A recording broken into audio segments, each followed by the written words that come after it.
Bismillahirrahmanirrahim. Wattaqullaha alladzi tasaaluna bihi wal arham innallaha kana 'alaikum raqiba. Amma ba'du, inna asdaqal hadithi kitabullah wa khairal hadi hadi Muhammad sallallahu alaihi wasallam wa syarrul umur muhdatsatuha wa kullu muhdatsatin bid'ah wa kullu bid'atin dhalalah wa kullu dhalalatin finnar. Ikhwati wa akhwat, muslimin muslimat rahimani Allah wa iyyakum. Berbicara tentang kecintaan kepada Rasulullah sallallahu alaihi wasallam. Kata-kata cinta atau dalam bahasa Indonesia, dalam bahasa Arabnya mahabbah atau kecintaan, munculnya dikarenakan beberapa sebab. Yang pertama, ikhwati fiddin, yaitu sukanya kita terhadap sesuatu, cintanya kita terhadap sesuatu, itu dikarenakan sesuatu itu indah, elok dipandang mata, atau enak dirasa, lezat disantap,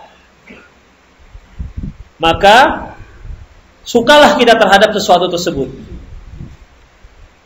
Atau dikarenakan enak untuk dicium, dikarenakan aromanya yang wangi, dikarenakan aromanya yang wangi. Atau kita suka karena dia lembut, enak untuk diraba-raba. Jadi kesukaan itu muncul dikarenakan cocok dengan apa yang kita rasa, yang kita lihat, yang kita cium, atau juga terkait dengan yang kita dengar. Suka kita. Kenapa? Suaranya merdu. Suara merdu ini bisa dari manusia, bisa juga suara hewan. Saya suka loh dengan burung itu. Kenapa? Suaranya merdu. Rasa suka seperti ini, ikhwatiddin, itu disebut dengan mahabbatu fitriyah. Kecintaan secara fitrah manusia. Kalau yang namanya terkait dengan penglihatan, jika dia terkait dengan pemandangan, indahnya pemandangan. Jika dia terkait dengan perempuan, maka wanita yang cantik jelita. Jika dia terkait dengan lelaki, berarti lelaki yang tampan dan rupawan. Demikian seterusnya. Kalau dia terkait dengan makanan, berarti suka dengan tidak suka terkait dengan masalah lisan, lidah. Enak di lidah, empuk di lidah, maknyos katanya. Demikian seterusnya, ikhwatiddin. Sesuatu yang cocok dengan panca indera kita, itu dikatakan menimbulkan rasa suka, itu fitriyah. Ada yang mahabbah itu, kecintaan itu sifatnya ma'nawiyah. Sukanya kita karena apa? Dikarenakan akhlaknya yang baik, tutur katanya yang sopan, perbuatannya yang santun, suka suka membantu orang lain, ramah terhadap orang lain. Ini mahabbah fitriyah. Terkadang bisa ini mahabbah ma'nawiyah. Terkadang mahabbah fitriyah bisa mengalahkan yang ma'nawiyah, yang orangnya cantik, masya Allah, walaupun kasar tak masalah, yang penting cantik. Ada yang begitu. Ada yang sebaliknya. Tidak apa-apalah Pak, abang itu ngelamar, abang itu terkenal orang yang sopan santun, akhlaknya bagus, walaupun orangnya hitam tak enak dipandang. Itu jenis yang kedua.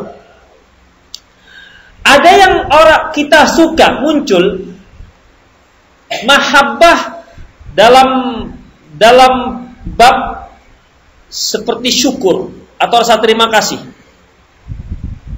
Kita suka dengan dia karena sering membantu kita. Suka dengan dia Karena kalau kita ngutang, nggak bayar nggak apa-apa. Misalnya, kalau kita ngutang nggak ditagih-tagih. Suka dengan dia dikarenakan apa? Dikarenakan suka mentraktir kita. Jadi sebagai muncul rasa syukur, muncul rasa suka dikarenakan sebagai imbalan rasa syukur kita kepada orang tersebut. Inilah diantara penyebab munculnya mahabbah. Dan Rasulullah SAW memiliki tiga-tiganya. Dari sisi fisik, Rasulullah ada seorang yang tampan. Sampai seorang sahabat pernah mengatakan, ketika aku melihat Rasulullah memakai pakaian merah, kulihat beliau lebih tampan ketimbang bulan purnama. Rasulullah SAW memiliki fisik yang sangat ideal. Seorang sahabat melukiskan tentang matanya Rasulullah. Matanya beliau itu karena bulu matanya lebat seperti orang yang bercelak. Saking lebatnya. Matanya bundar. Orangnya enggak tinggi sekali, enggak pendek sekali. Sebab kalau orang terlalu tinggi, berapa tingginya? 2,5 meter, udah enggak ideal lagi. Atau terlalu pendek, berapa tingginya? 1,5 meter, itu pun sudah pakai hak tinggi misalnya. Berarti 130 berarti. Gak ideal juga. Dia pertengahan ya Khabiddin. Bahunya bidang. Jadi fisiknya Rasulullah SAW itu sangat ideal. Makanya para sahabat itu memandang beliau itu luar biasa. Satu, mengenai mahabbah ma'nawiyah, Masya Allah. Ketika Aisyah ditanya tentang akhlaknya Rasulullah, Aisyah radhiyallahu anha menjawab, khuluquhul Quran. Akhlaknya itu Al-Quran. Apa yang ada dalam Al-Quran, akhlak yang terbaik itu dalam Al-Quran. Begitulah Rasulullah SAW. Seperti kita dilarang untuk menjauhkan diri dari perkara buruk sangka. Berarti Rasulullah tidak pernah berburuk sangka. Kita diperintahkan agar tidak iri dengki. Rasulullah tidak ada punya iri dan dengki. Pemaafnya luar biasa. Pemaafnya luar biasa. Ketika orang-orang Mekah mengintimidasi beliau, hingga akhirnya beliau terusir dari Mekah. Padahal kata beliau, ya Allah, tidak ada tempat yang lebih aku cintai melebihi kota Mekah, tapi kaumku telah mengusirku. Para sahabat-sahabat beliau disiksa, diintimidasi di kota Mekah, hingga akhirnya mereka mau tidak mau harus keluar dari kota Mekah, meninggalkan harta bendanya. Begitupun ketika beliau masuk ke kota Mekah dan orang-orang Quraisy takluk, apa kata beliau? Disuruh seluruh penduduk kota Mekah untuk dikumpulkan. Mereka yang tadinya sangat musuh dengan kaum muslimin merasa khawatir, takut. Apa ini? Sudah dikumpulkan. Kan ketika beliau masuk ke kota Mekah, kata beliau, man dakhala Masjidil Haram fahuwa amin. Barang siapa yang masuk Masjidil Haram maka dia aman. Wa man dakhala baiti Abi Sufyan fahuwa amin. Barang siapa yang masuk ke rumah Abu Sufyan maka dia aman. Wa man dakhala baitahu fahuwa amin. Barang siapa yang masuk ke rumahnya maka dia amin. Maka dia aman. Masuk Rasulullah ke kota Mekah. Kalau mereka yang masuk ke tiga tempat ini maka aman, tidak akan diganggu. Yang ada di jalan nantang akan bermasalah. Maka semua masuk, ada yang berani melawan. Ada yang melawan, Ikrimah bin Abi Jahal, sebentar saja kemudian pulang. Yang dia hadapi 10.000 orang. Selama ini ketika berperang melawan kaum muslimin, perang Badar, kaum muslimin 300, mereka 1.000, kalah.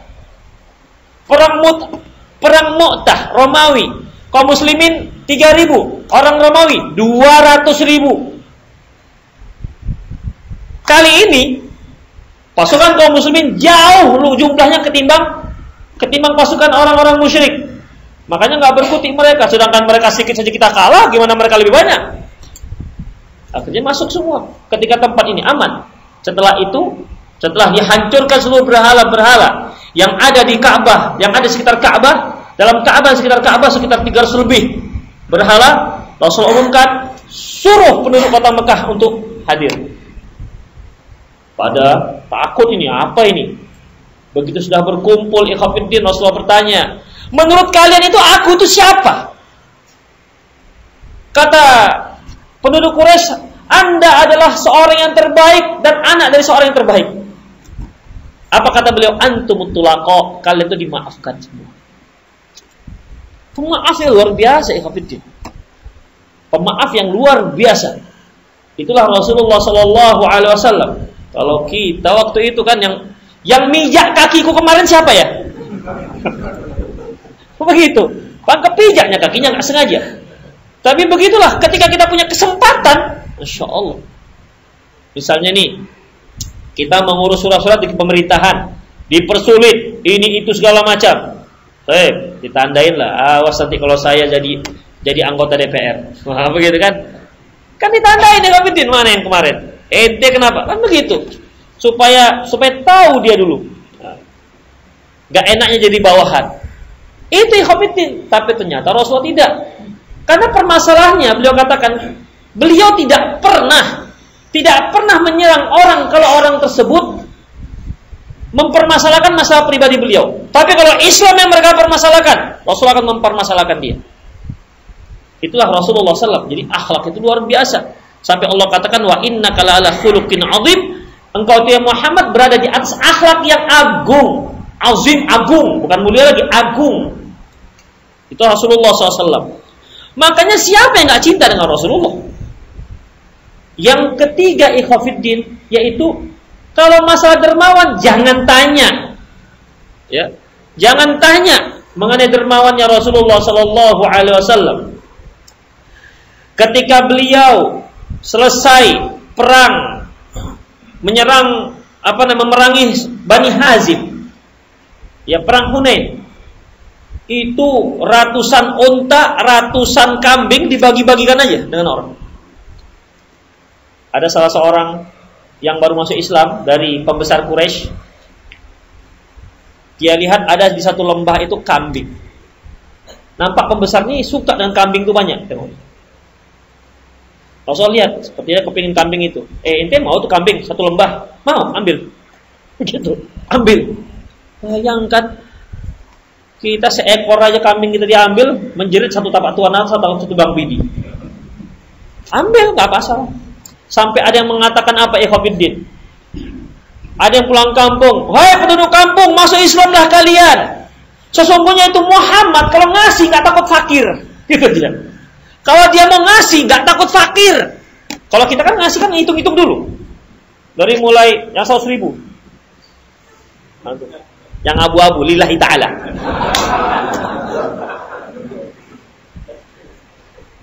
Ikhwatiddin rahimanallahu wa iyyakum. Jadi penyebab tiga mahabbah ini tiga-tiganya ada pada Rasulullah sallallahu alaihi wasallam. Gimana ikhwatiddin para sahabat itu saking cintanya beliau ikhwatiddin sampai ada sahabat tuh yang enggak sanggup melihat wajah Rasulullah. Saking cintanya enggak sanggup melihat wajah Rasulullah. Sampai dia katakan, seandainya orang bertanya kepadaku, gimana wajah Rasulullah? Enggak sanggup aku melukiskannya. Begitulah ikhwatiddin kecintaan para sahabat kepada Rasulullah sallallahu alaihi wasallam. Ikhwatiddin rahimanallahu wa iyyakum. Kemudian kenapa kita harus mencintai Rasulullah? Ya kan? Kalau kita mencintai calon istri, mana yang belum punya istri? Yuk tangan. Oh, udah nikah semua ya? Ketika bapak, ini dia. Ketika bapak milih ibu sebagai istri, apa kira-kira yang dominan yang bapak lihat?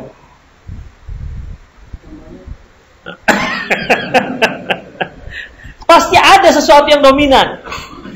Karena cantik Ustaz. Kan bisa seperti itu, ya. Oh, karena orangnya nggak pecicilan. Apa pecicilan itu? Nggak lasak lagi apa itu pasal Medan lagi. Nggak lebih suka tinggal di rumah, begitu kan? Orangnya seperti anak rumahan, anak gadis rumahan, bantu orang tua. Ada yang seperti itu, ya. Ada yang mungkin, kenapa kamu suka dia? Karena orangnya modis.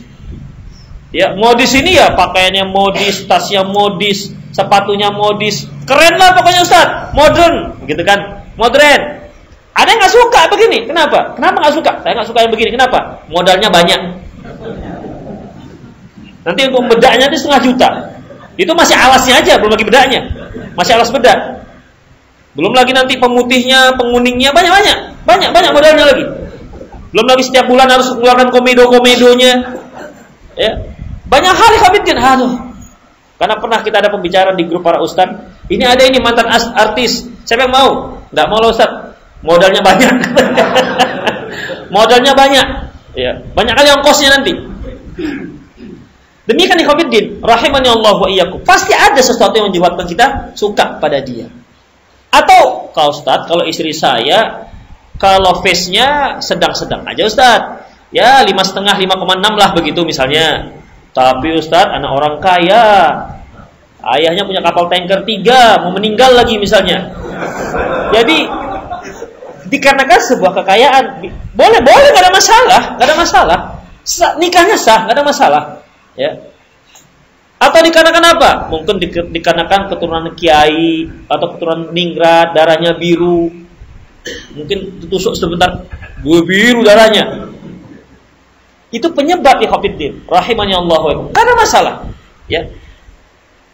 Ketika kita katakan cinta dengan Rasulullah, sebabnya itu apa? Apa sebab? Makanya kita mengatakan cinta kita kepada Rasulullah sallallahu. Rasulullah pernah mengatakan, la yu'minu ahadukum hatta akuna ahabba ilaihi min waladihi wa walidihi wan nasi ajma'in. Tidak beriman salah seorang kalian hingga aku lebih dia cintai ketimbang dirinya, ketimbang ayahnya, ketimbang anaknya, dan ketimbang seluruh umat manusia. Umar bin Khattab pernah berkata kepada Rasulullah, ya Rasulullah, Anda itu adalah orang yang paling saya cintai kecuali diri saya. Kata Rasulullah, ya Umar, gak bisa. Hatta akuna ahabba ilaika min nafsik. Sampai aku itu lebih kau cintai ketimbang dirimu sendiri. Kata Umar, al-an ya Rasulullah. Sekarang ya Rasulullah. Ya, al-an anta ahabbu ilayya min nafsi. Engkau lebih ku cintai ketimbang diriku sendiri. Sekarang baru benar ya Umar. Itu ikhwatiddin. Jadi dalam masalah ini apa sebabnya? Makanya kita harus mencintai Rasulullah. Harus ada motivasi. Bukan main-main, bukan hanya sekadar ikut-ikut. Ente cinta sama Rasulullah, cinta. Ambo juga cinta. Ya, sayang banget. Gak bisa seperti itu. Apa motivasinya? Disinilah yang akan kita jelaskan. Yang pertama, ikhwatiddin, nuhibbuhu li'annahu habibullah. Kita mencintai Rasulullah karena Rasulullah itu adalah kekasihnya Allah. Kemudian waman ahabballah ahabba kullama ahabbahullah. Barang siapa yang mencintai Allah, maka dia harus mencintai setiap apa yang dicintai oleh Allah Subhanahu wa taala. Makanya Rasulullah pernah mengatakan, innallaha ittakhadhani khalila. Sesungguhnya Allah itu telah menjadikan aku sebagai kekasihnya. Kama takhadha Ibrahim khalila. Sebagaimana Allah telah menjadikan Ibrahim sebagai kekasih. Ikhwatiddin, pemilik kita, pemilik bumi kita, pemilik alam semesta ini, itu adalah Allah. Itu adalah Allah. Makanya kita harus cinta kepada Allah. Sangat kurang ajar kalau ada orang membenci orang yang dicinta oleh Rasulullah, oleh Allah Subhanahu wa taala. Kita saja ikhwatiddin, kita mencintai seseorang, sayang kita dengan teman kita ini. Ada teman kita yang lain tidak suka dengan teman yang kita sayangi ini. Pasti otomatis akan bermasalah antara kita dan dia. Akan bermasalah. Nggak usah jauh-jauh. Kita punya istri, punya pasangan. Udah. Kita sangat mencintai pasangan kita. Emak kita nggak suka dengan pasangan kita. Bermasalah nggak? Bermasalah kita dengan istri kita apa emak kita? Dengan emak kita. Ini pasti bermasalah. Apalagi kalau kita suka dengan pasangan kita, cinta dengan pasangan kita, dengan emak kita juga kita cinta. Itu bagaikan makan buah simalakama. Makan nggak dimakan mati mama, dimakan mati ayah. Makan nggak makan mati dua-dua. Itu ikhwatiddin. Ini gimana? Bermasalah. Ya. Makanya kalau kita nggak mencintai Rasulullah, bermasalah dengan Allah Subhanahu wa Ta'ala. Pasti akan bermasalah. Kenapa? Karena Allah yang menyuruh kita untuk mencintai Rasulullah. Itu dia. Kalau kita nggak mencintai Rasulullah, berarti kita telah membangkang kepada Allah Subhanahu wa Ta'ala. Jadi penyebab pertama, mengapa kita cinta kepada Rasulullah? Karena Allah mencintai Rasulullah SAW. Karena Rasulullah merupakan Khalilur Rahman, kekasih Allah Subhanahu wa Ta'ala. Begitupun Rasulullah mengatakan, walakinna sahibukum Khalilullah. Tetapi hanya saja teman kalian ini adalah kekasihnya Allah. Subhanallah, lihat, Rasulullah itu sudah menjabat sebagai kekasih Allah, tapi Rasulullah mengatakan hanya saja teman kalian ini adalah kekasih Allah. Jadi bukan belaga, bukan tahu nggak kekasih aku? Tahu nggak kalian? Kekasih Allah, nggak begitu ya Kafirin. Tapi teman kalian ini kekasih Allah. Nampak tawaduknya, ya. Rasulullah nggak merasa terlalu membanggakan diri. Padahal Masya Allah, kita teman dekat Kepling aja, Masya Allah jalannya sudah lain. Masih Keplingnya. Itu pun buat KTP masih bayar. Hanya teman dekat murah. Bangganya luar biasa. Dapat SMS dari Pak Jokowi. Tak dihapus-hapus. Jokowi itu SMS. Pan semua dapat. Itu saja ikhwan kita bangga. Ya kan? Konon lagi ikhwafiddin, kita menjadi kecintaan Allah Subhanahu wa Ta'ala. Maka motivasi pertama, mengapa kita harus mencintai Rasulullah apa tadi? Karena Rasulullah SAW adalah kekasih Allah. Yang berikutnya, li'anna Allah azharana kamal ra'fatihi wa 'azima rahmatihi sallallahu alaihi wasallam bi ummatihi. Karena Rasulullah itu sangat sayang kepada kita. Allah menyebutkan bahwasanya Rasulullah yang diutus itu adalah orang yang paling peduli dengan umatnya. Allah Subhanahu wa Ta'ala firman dalam surat At-Taubah 128. Laqad ja'akum rasulun min anfusikum. Telah datang utusan Allah dari diri kalian, artinya dari kalangan manusia. Azizun 'alai ma 'anittum. Sangat berat bagi beliau segala perkara yang membuat kalian berat. Kemudian harisun 'alaikum, dan sangat perhatian kepada kalian. Wabil mu'minina raufur rahim, terhadap orang mukmin dia kasih dan dia penyayang. Sangat sayang ikhwatiddin. Itulah Rasulullah sallallahu alaihi wasallam. Rasulullah sallallahu alaihi wasallam sampai diracun. Ada para ulama yang menyebutkan wafatnya Rasulullah itu gara-gara racun. Karena beliau pernah diundang oleh seorang wanita Yahudi, ya, untuk makan bersama para sahabatnya. Ternyata di rencana itu akan membunuh Rasulullah. Ya, sahabat yang lain terbunuh, Rasulullah tidak. Tapi pengaruh racunnya itu, ya, menyebabkan Rasulullah wafat.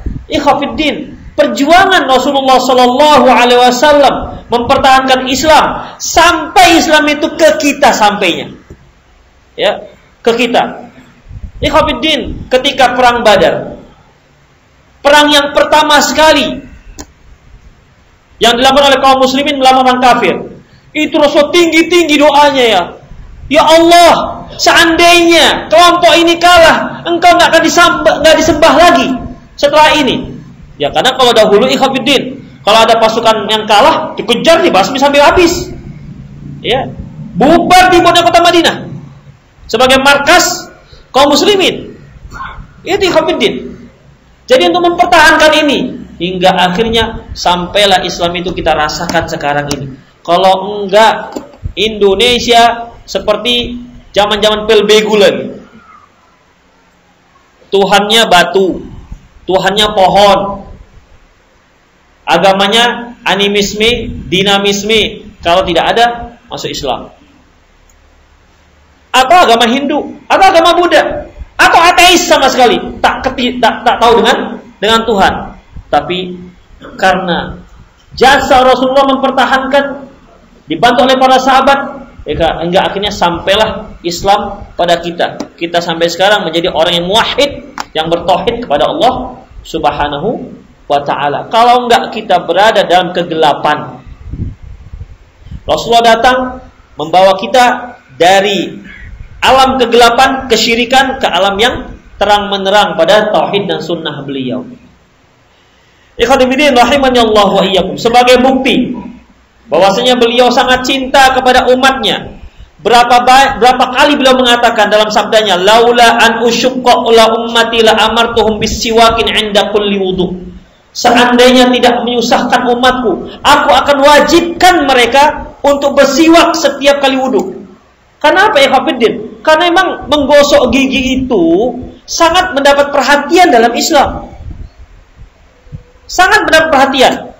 Beliau tahu, ini gigi manusia ini suka sakit. Manusia itu kalau punya gigi nggak dirawat, cepat gugurnya. Makanya Ikhwafiddin, ini sering saya tanyakan, supaya tahu betapa hebatnya sunnah Rasulullah.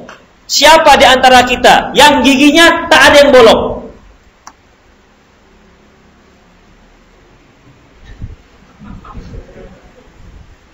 Giginya nggak ada bolong. Saya nggak tanya ompong ya. Kalau ompong, kalau saya katakan siapa yang ompong? Siapa di antara kita yang giginya sampai sekarang nggak ada yang bolong? Ada, bukan nggak ada. Ada, tapi 1, 2, 3, sisanya berlobang semua. Itulah Ikhwafiddin. Kalau saya katakan, siapa di antara antum yang tulangnya udah berbolongan sekarang? Kan nggak ada. Tapi kalau gigi berbolongan. Rasul sangat perhatian. Seandainya tidak menyusahkan umatku, akan aku perintahkan kepada mereka untuk menggosok gigi setiap kali wudu. Berarti 5 kali satu hari gosok gigi itu. Bukan seperti kita, pagi aja, itu pun kalau teringat. Atau pagi dengan malam. Pada malam udah susah itu Hafiddin, udah ngantuk, gimana lagi mikir gosok gigi? Iya kan? Apalagi habis makan durian, enak tidurnya itu. Itulah kenyataannya. Tapi Rasulullah tahu, ini kalau saya wajibkan, ini akan menyusahkan. Kemana-mana bawa odol, bawa apa kan? Atau bawa miswak, yang nggak biasa pegang pakai siwak itu Pak. Seminggu hilang. Karena nggak biasa. Ini akan susah umatku ini. Adalah seandainya tidak menyusahkan umatku, akan aku wajibkan. Tapi ternyata memang menyusahkan, nggak jadi wajib. Itu Hafiddin. Contoh lain, laula an asyqa ala ummati la akhartul isya ila nisfil lail. Seandainya tidak menyusahkan umatku, akan aku tetapkan sholat isya itu jam 12. Ketika Rasulullah sallallahu alaihi wasallam di rumah beliau, adzan sudah berkumandang sholat isya. Tapi para sahabat nunggu sampai terkantuk-kantuk, para sahabat terkantuk-kantuk. Sudah setengah malam baru beliau keluar. Kemudian sholat isya. Apa kata beliau? Laula an asyqa ala ummati la amartu isya ila nisful lail. Seandainya tidak menyusahkan umatku, niscaya akan aku tunda pelaksanaan sholat isya hingga tengah malam. Coba bayangkan, seandainya sholat isya kita jam 12 malam, apa yang terjadi Pak? Di mana? Lewat. Nunggu sholat isya. Nunggu sholat isya, subuh bangunnya.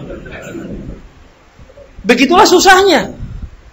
Tapi Rasulullah tahu ini berbahaya ini untuk umatku, bisa menyusahkan mereka. Udahlah di awal waktu. Demikian. Tapi kalau masjid ini punya kesepakatan dengan jamaahnya, gimana kalau kita sholat isyanya setengah 12? Setuju semua? Oke, bagus. Tapi semua ya setuju. Jangan imamnya aja. Atau jangan sendiri. Oh begitu Ustaz ya, kalau begitu saya nanti sholat di rumah aja, sholat isya jam setengah 12. Itu juga nggak boleh. Kenapa? Karena dia nggak berjamaah di masjid. Jadi maksudnya berjamaah di masjid, karena para Rasulullah waktu itu mengakhirkan berjamaah di masjid. Makanya kalau masjid sepakat, udah mulai besok di masjid ini kita sholat isyanya jam 12 kurang 15. Buat di situ pengumuman, langsung banyak demo. Lama kali. Sedangkan menunggu isya aja kita susah kan? Sambil tertidur-tidur. Ini sampai jam 12. Ya kalau kebangun, kalau enggak. Begitulah Ikhwafiddin. Rasulullah tahu ini akan menyusahkan. Ketika beliau sholat tarawih berjamaah hari pertama, Hari kedua tambah rame. Hari ketiga, ya, tambah rame. Hari keempat Rasulullah nggak keluar. Padahal para sahabat sudah berkumpul dalam masjid sampai keluar. Kemudian mereka menunggu, ini kok Rasul nggak keluar. Subuh baru beliau keluar. Para sahabat nanya, kenapa ya Rasulullah? Khasyitu an tufrada alaikum. Aku khawatir nanti menjadi wajib kepada kalian tuh. Coba bayangkan kalau tarawih wajib. Apa yang terjadi, Pak? Kalau tarawih wajib. Begitu masuk Ramadan bertambah 1 salat wajib tarawih. Akan menyusahkan ikhwatiddin. Apalagi yang pekerjaannya pedagang, penggalas ini. Ya, pedagang. Itu kalau sudah 10 terakhir, jualan sampai malam, ya. Ya kan? Ya kan? Masih ada yang ngetok, Pak. Masih ada sepatu, ada tali pinggang. Itu ikhwatiddin biasanya sebegitu. Karena saya pengalaman jualan di Sukarame di Medan. Ini ikhwatiddin. Demikian, makanya para pedagang itu agak susah mau itikaf 10 terakhir itu. Apalagi tukang sepatu, order semakin banyak itu. Tukang dabui kata orang Minang. Ya. Itu, makin banyak ordernya. Tuk tak salat pun enggak itu. Tuk tak. Begitulah ikhwatiddin, ya. Jadi Rasulullah SAW tahu ini akan menyusahkan. Ya. Ketika Rasulullah SAW mendapat kewajiban sholat, beliau Isra Mi'raj, yang pertama diwajibkan 50 kali. Itu ikhwatiddin. Ketemu dengan Nabi Musa, Nabi Muhammad, apa yang diwajibkan oleh Allah? Salat 50 kali. Oh, jangan. Umatmu gak sanggup itu. Mendengar umatmu gak sanggup, Rasulullah merasa, oh iya juga ya. Rasulullah balik, minta dispensasi. Tinggal akhirnya 5. Ketika 5, tanya Nabi Musa lagi. Ya Muhammad, berapa sekarang? 5. Minta lagi dispensasi. Rasulullah malu, udah 5, dari 50 ke 5. Ya. Dari 50 ke 5, udahlah ya Musa, takut apa? Saya malu dari 50 ke 5. Padahal kata Allah ikhwatiddin, ya Muhammad memang 5, tapi pahalanya sama dengan 50. Coba bayangkan kalau seandainya ya 50 1 hari 1 malam. Kita sholat wajibnya. Setiap berapa menit sekali itu sholatnya? Setengah jam, 24 jam ya. 24 jam, iyalah kira-kira setengah jam. Begitu takbir qomat, assalamualaikum, Allahu Akbar, lagi. Kenapa? Kapan kita makannya? Itulah ikhwatiddin. Tapi masya Allah, itulah Rasulullah SAW sangat cinta sayang dengan umatnya. Di akhirat nanti Rasulullah ketika melihat umatnya, ayo sini, halumma ilayya, ada minum di sini. Tapi ternyata ada umat yang dihalang-halangi, tidak boleh masuk. Rasul tanya, kenapa mereka nggak boleh? Kan umatku. Innaka la ta'rifu ma fa'ala ba'du. Kamu nggak tahu apa yang telah mereka lakukan setelah engkau wafat. Artinya banyak kebidahan yang mereka lakukan. Akhirnya Rasulullah katakan, suhkan liman baddala. Jauhlah bagi orang yang menukar-nukar agamaku. Ini ikhwatiddin. Tapi sebelumnya, ayo sini minum. Sayang kali Rasulullah dengan umatnya. Ketika beliau mau meninggal juga, umatnya juga. Masya Allah. Itulah Rasulullah SAW. Sampai seperti itu beliau sayang dengan kita. Kitanya yang kurang-kurang sayang dengan Rasulullah. Ya, setiap kali menyebutkan Rasulullah, jarang mengucapkan salawat. Padahal seharusnya ketika sebutkan Rasulullah, baru. Ya kan? Harusnya begitu. Sallallahu alaihi wasallam. Rasulullah enggak minta banyak-banyak kok. Baik, itu sebab yang kedua. Kemudian ikhwatiddin rahimanallahu wa iyyakum. Ini saya bacakan satu hadis yang diriwayatkan oleh Imam Bukhari dan Muslim. Ini pengakuan Malik bin Huwairits. Kata Malik bin Huwairits, jam berapa soal Syabat? Udah belum? Masih berapa menit lagi? 10. Baik. Berkata Malik bin Huwairits, qala ataina ila Nabi sallallahu alaihi wasallam wa nahnu syababatun mutaqarribun. Kami mendatangi Nabi, waktu itu kami beberapa pemuda sebaya usia kami. Jadi anak-anak muda ini datang kepada Nabi SAW berkunjung. Fa'aqamna 'indaha 20 yawman wa lailah. Maka kami pun tinggal bersama beliau selama 20 hari. Insyaallah ya. Mungkin seperti training gitulah ya. Jadi pemuda-pemuda yang tua-tua enggak, yang tuir-tuir enggak, udah bau tanah gitu kan, jadi udahlah. Ini lain ini apa namanya, seperti training. Kami itu mutakarribun, pemuda yang sebaya. Maka kami pun tinggal bersama Rasulullah selama berapa tadi? 20 hari 20 malam. Kemudian wa kana Rasulullah rahiman rafiqan. Rasulullah SAW sangat penyayang. Orang yang sangat penyayang terhadap kami, terhadap anak muda. Makanya bapak-bapak punya anak muda itu disayang-sayang, ya. Jangan merasa disaingi. Lebih hebat pula dia bacaan daripada saya. Begitu. Lebih merdu pula. Udah persilakan mereka yang jadi imam kalau memang mereka lebih banyak hafalannya, lebih bagus bacaannya. Jangan dipertahankan yang tua-tua sudah gemetar. Alhamdulillah. Itu udahlah, pensiunkan saja. Pensiunkan. Banyak anak-anak muda yang pintar-pintar, yang bagus-bagus bacaannya. Iya, karena di sebagian tempat di Khofiddin, kriteria jadi imam harus tua. Itu dia. Pokoknya siapa yang paling tua, itu jadi imam. Kan kasihan. Dia mengeluarkan suara aja udah susah. Harus pakai mic. Mic-nya di sini nggak cukup. Di sini baru terdengar mic-nya. Itu. Jadi disayang tuh anak-anak muda karena mereka tuh generasi. Demikian juga anak-anak. Anak-anak jangan diusir-usir dari masjid. Ya kan? Jangan diusir-usir dari masjid. Kalau dia diusir, nanti siapa yang akan penerus kita? Baik, kemudian falamma dhanna anna qad istahaina ahlana aw qad istaqna, ketika beliau melihat ini anak-anak ini sepertinya sudah rindu dengan keluarganya. Jadi beliau yang merasakan sepertinya sudah rindu ini dengan keluarganya. Maka sa'alana amman tarakna ba'dana. Maka beliau pun bertanya, gimana dengan keluarga kalian yang ditinggal? Gimana kabarnya? Ya mungkin pada waktu 20 hari itu ada kirim surat lah, atau mungkin ada WA-nya kan begitu. Faqala, apa kata beliau? Ya sudah, irji'u ila ahlikum. Udah, pulanglah ke keluarga kalian. Ini anak-anak muda ini kan bisa saja. Umumnya anak-anak muda dulu Khofiddin, mereka sudah berkeluarga, sudah punya istri. Kan biasa kalau kita pergi kan, tugas seminggu, kangen dengan anak-anak, bilang aja dengan istri. Alasannya dengan anak-anak. Ya kan, anak-anak itu nomor 2 sebenarnya. Gimana Bang Lubis kalau dari tugasnya kan? Dengan anak-anak kan? Iya, dengan anak-anak. Bukan mama anak-anak. Itulah Khofiddin. Jadi kangen, namanya anak muda ya, kangen lah dengan istri, kangen dengan anak-anak.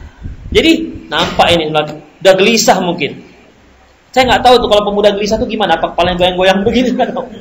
Tapi Rasul sudah merasa ini sepertinya gelisah udah ini, kepingin pulang, kepingin ketemu dengan anak dan istri. Ya sudah, irji'u ila ahlikum. Udah, besok kalian pulang ke keluarga kalian. Fa'aqimu fihim.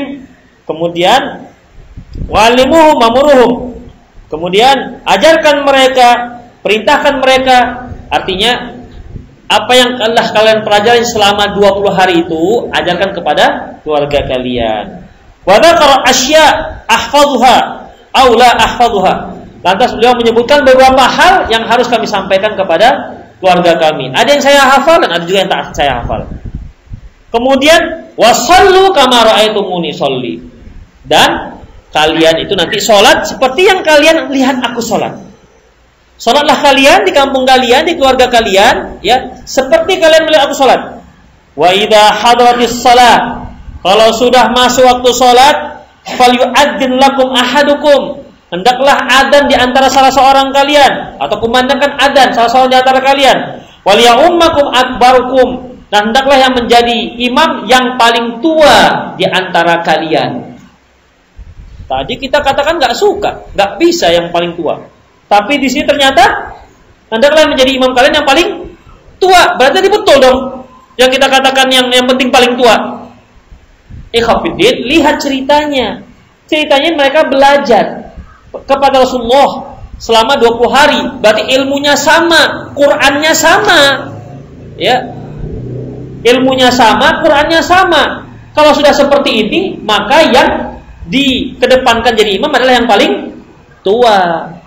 Begitu ikhwatiddin. Prinsip dasarnya ya ummukum aqra'ukum bi kitabillah. Hendaklah yang mengimami kalian yang paling pintar, paling banyak hafalannya terhadap kitabullah. Itu prinsipnya. Tapi kalau semua sama, ilmunya sama, maka yang paling tua di antara kalian. Itulah ikhwatiddin.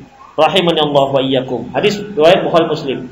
Jadi Rasulullah itu tak perlu bertanya-tanya ikhwatiddin. Beliau udah ini gelisah ini.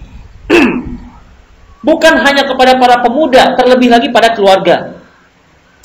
Ketika Rasulullah pergi berhaji bersama istri-istri beliau, di tengah jalan Aisyah nangis. Nangis Aisyah. Ini ada masalah apa? Tiba-tiba nangis. Tapi Rasulullah ngerti. Langsung Rasul tanya, "Hidti anti, kamu haid kan?" Begitu. Padahal Aisyah nggak ada cerita. Tapi Rasulullah sudah bisa menebaknya, menunjukkan kasih sayang beliau terhadap keluarganya. Kita juga sebagai suami harus begitu. Ketika kita pulang nengok istri kita kok merah matanya, harus sudah bisa nebak. Berarti kurang tidur, gitu kira-kira. Ya. Kita lihat, kan nampak itu istri ketika menyambut kita ceria, atau ketika menyambut kita agak kok lemas. Kita harus sudah bisa menebak, ini pasti ada masalah. Gimana Pak? Kan bisa kita tebak gitu kan kondisi istri. Biasanya, "Waalaikumsalam Abi, gimana gitu kan. Gimana tadi kerjanya?" Ini enggak. "Waalaikumsalam. Silakan masuk." Lemes. Ini pasti ada masalah. Begitu, kita kan nggak peduli, ya, jangan peduli. Kadang-kadang istri sudah menggelupur-gelupur, tidak kena sebugut, udah nangis-nangis, cengeng kali pun kau, kaleng-kaleng kau ya. Jangan begitu, ikhwatiddin. Kita harus paham dengan kondisi istri kita. Begitu dia. Jadi, ikhwatiddin, ada juga kondisi istri itu kita tahu ini ngambek ini, kita pulang kok datar. Assalamualaikum, salam. Makan, langsung ke Priok. Misalnya begitu, langsung ke Priok. Biasanya nggak pernah ke Priok. Ini ada ngambek ini berarti. Ingat, antum sudah ngasih uang belanja atau belum? Itu jangan pura-pura nggak tahu.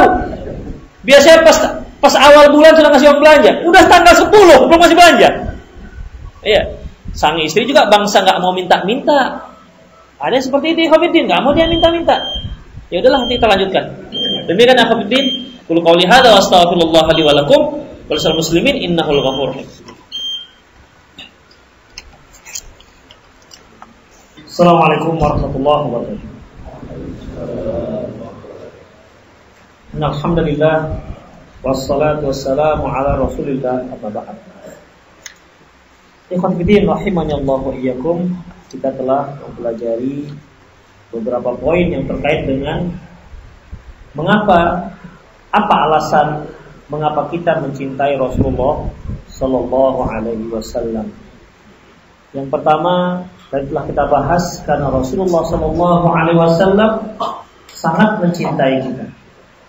Karena Rasulullah SAW merupakan orang yang dicintai oleh Allah Subhanahu Wa Taala. Oleh karena itu sudah sangat layak kita mencintai setiap yang dicintai oleh Allah Subhanahu wa taala. Yang kedua, yaitu karena Rasulullah SAW juga mencintai kita. Kita telah berikan beberapa contoh hadis bagaimana Rasulullah SAW sangat perhatian dengan para sahabat, sangat perhatian dengan umatnya. Bahkan pernah satu ketika beliau mengatakan, saya ingin melaksanakan sholat, membaca dengan surat yang panjang. Saya ingin membaca surat yang panjang. Namun ketika itu aku mendengar suara anak bayi yang sedang menangis. Jadi aku merasa ini ibunya akan pastilah ibunya akan merasa terganggu. Kenapa? Pikirannya ke anak yang menangis. Lantas beliau pun membaca dengan surat yang pendek, yaitu surat Al-Ikhlas, supaya si ibu segera selesai sholat, lantas mengurusin anaknya. Itu ikhwatiddin. Jadi luar biasa ya, sampai perasaan seorang ibu itu ada pada Rasulullah Sallallahu Alaihi Wasallam. Yang lebih istimewa lagi, Rasulullah mengatakan, dikarenakan aku khawatir ibunya akan gelisah. Tak pula Rasulullah mengatakan, aku khawatir bapaknya gelisah. Mengapa demikian? Coba saya tanya ibu, kenapa ibu? Kita nggak bisa pungkiri, ikhwatiddin. Kalau kita banding-bandingkan kedekatan kita dengan anak kita, dibandingkan kedekatan istri kita dengan anak kita, itu lebih dekat sang ibu. Ya, lebih dekat sang ibu. Alasannya diantaranya ibunya yang mengandungnya. Yang kedua, ibunya yang melahirkannya. Yang ketiga, ibunya yang menyusuinya. 3 hal ini nggak ada pada bapak-bapak. Ada bapak-bapak pengalaman salah satu aja? Nyusui aja, nyusui. Ada? Subotol, itu sapi yang nyusuin. Itu ikhwatiddin. Makanya hubungan batin antara seorang anak bayi dengan ibunya itu sangat erat, ya, sangat erat. Makanya ketika seorang ibu menyusui anaknya, itu tenang itu si anak. Jangankan anaknya, bapaknya kalau nyusuin tenang bapaknya. Ikhwatiddin rahimani Allah wa iyyakum. Kita lanjutkan. Apalagi alasannya? Mengapa kita harus mencintai Rasulullah SAW? Apa alasannya diantaranya ikhwatiddin? Dikarenakan Rasulullah sendiri sebenarnya itu sangat rindu bertemu dengan kaum muslimin. Dalam sebuah hadis, hadis ini diriwayatkan oleh Imam Nasa'i dari Abi Hurairah radhiyallahu anhu, anna Rasulullah SAW kharaja ilal maqbarah, bahwasanya Nabi sallallahu alaihi wasallam keluar ke kuburan. Faqala, beliau mengatakan, assalamualaikum dar qaumil mu'minin wa inna insyaallah bikum lalahiqun. Waditu anni qad ra'aitu ikhwanana. Aku kepingin sekali bertemu dengan teman-teman kita. Qalu, para sahabat mengatakan, ya Rasulullah, alasna ikhwanuka? Ya Rasulullah, loh, bukankah kami ini teman-temanmu, ikhwan-ikhwanmu? Qal, beliau mengatakan, bal antum ashabi. Kalau kalian itu sahabat-sahabatku. Wa ikhwani, adapun teman-temanku, ikhwanku adalah alladzi lam ya'tu ba', yang belum datang sekarang. Artinya yang belum lahir. Itulah Rasulullah kepingin ketemu dengan kita-kita diantaranya, ya. Kepingin kali Rasulullah, rindu kali Rasulullah bertemu dengan umat-umatnya yang belum pernah beliau temui semasa beliau masih hidup. Itulah Rasulullah sallallahu alaihi wasallam. Kemudian, wa ana faratuhum al-haud. Aku nanti akan lebih dahulu sampai di telaga. Qalu ya Rasulullah, ya Rasulullah, kaifa ta'rifu ma ya'ti ba'daka min ummatik? Lantas ya Rasulullah, bagaimana cara Anda mengetahui umat Anda yang datang nanti, yang sekarang belum ada? Qal ara'aita law kana li rajulin khairun ghairu muhajjalin fi khailil buhmun duhmun ala ta'rifu khailahu?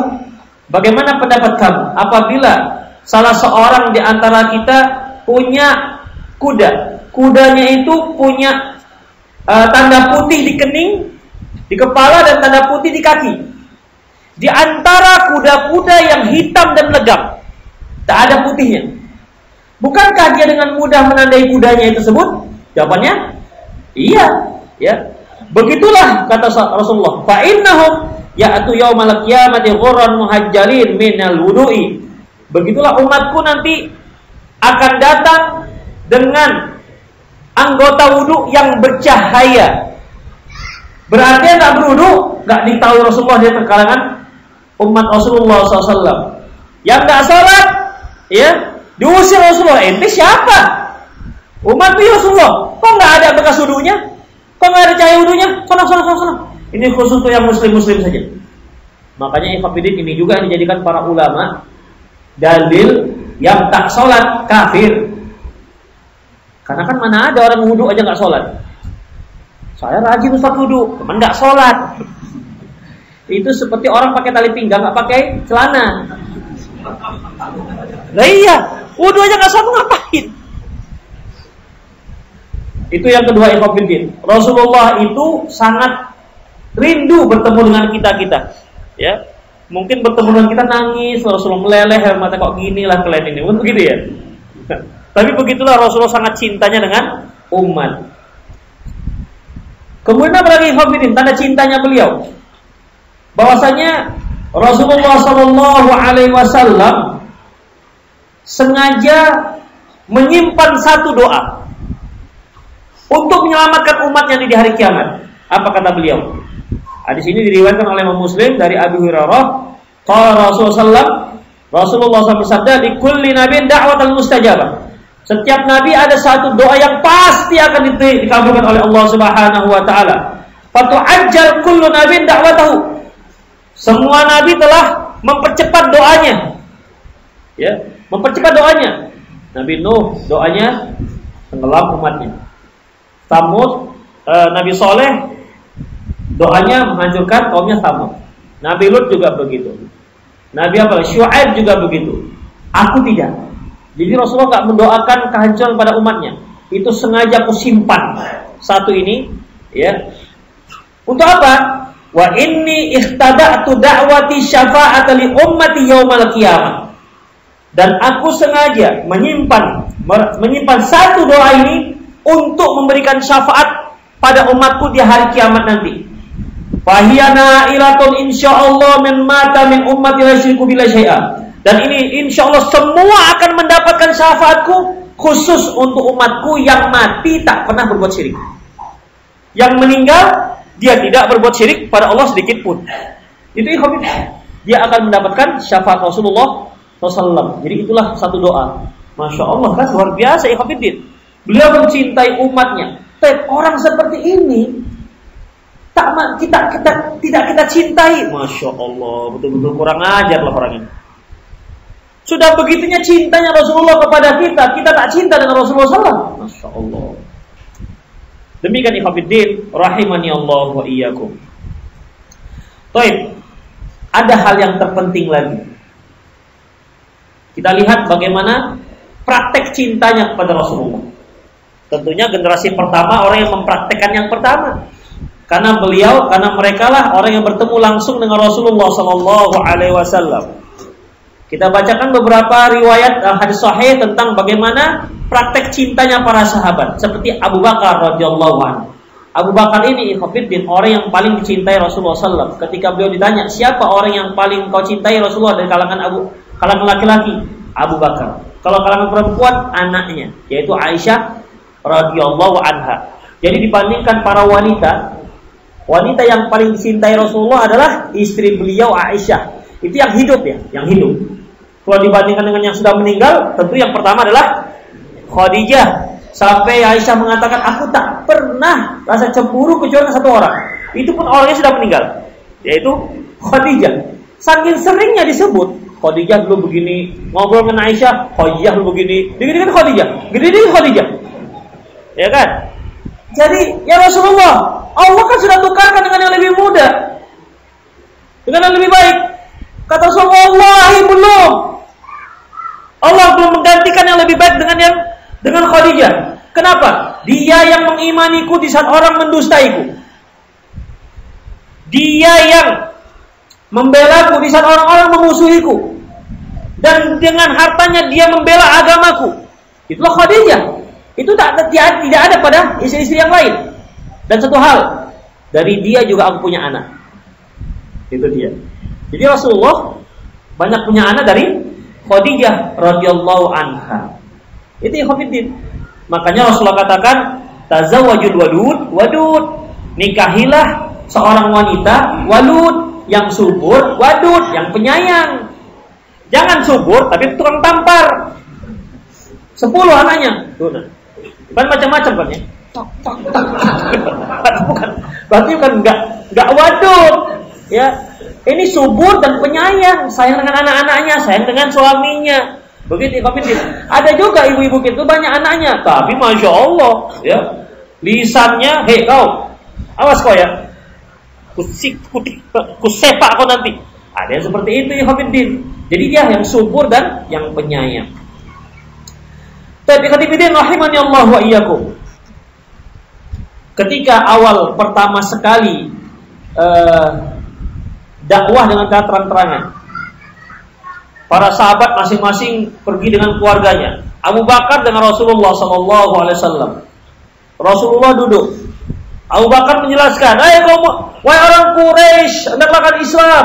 Qul la ilaha illallah, katakan la ilaha illallah tuflihun, kalian akan sukses, kalian akan berhasil, kalian akan kalian akan sukses dunia dan akhirat.